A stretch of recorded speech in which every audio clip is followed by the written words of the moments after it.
আজকে সহজ একটি রেসিপি হলো মাটন কষা।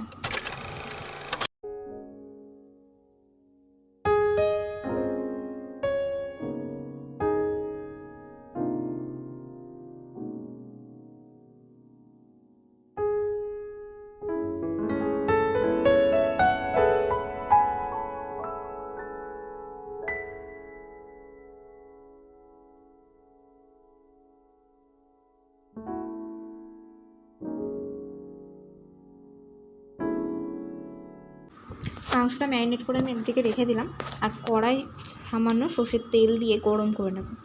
তেলটা গরম হয়ে আসলে আলুতে হলুদ আর নুন মাখিয়ে রেখেছিলাম সেটা আমি ছেড়ে দিলাম। আলুগুলো লাল লাল করে ভেজে নেব।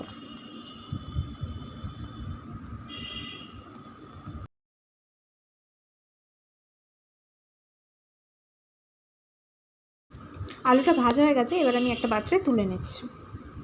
এবার এই তেলটা আছে, এই তেলেতে আমি একটা তেজপাতা, দুটো এলাচ, লবঙ্গ, দারচিনি, গোটা গরম মশলা দিয়ে দিলাম। এবার আমি রসুন বাটাটা দিয়ে তেলে ভালো করে ভেজে নেব।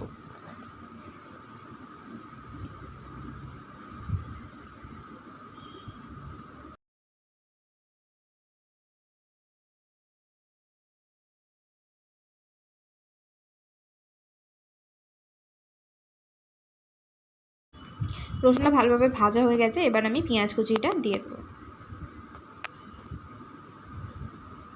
এবার পেঁয়াজটা লাল লাল করে ভাজা হয়ে আসলেই তারপর আমি মাংসটা চাপিয়ে দেব। তো পেঁয়াজটা আমার লাল লাল ভাজা হয়ে গেছে, এবার আমি মাংসটা দিয়ে দিলাম।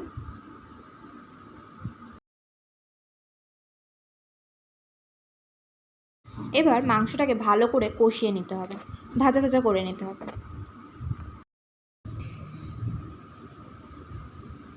একটু তেল কম হয়েছিল তাই আমি একটু তেল দিলাম, যেহেতু মাটনে একটু তেল বেশিই লাগে। এবার টমেটো কুচিটা আমি দিয়ে দিচ্ছি। ভালো করে এবার কষিয়ে নিয়ে আমি একটা প্রেসার কুকারে বসাবো।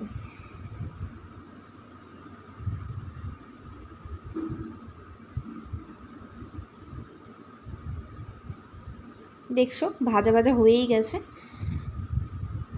এবার পুরো ভাজা হয়ে এসছে। এবার আমি প্রেসার কুকারে তুলে নেব।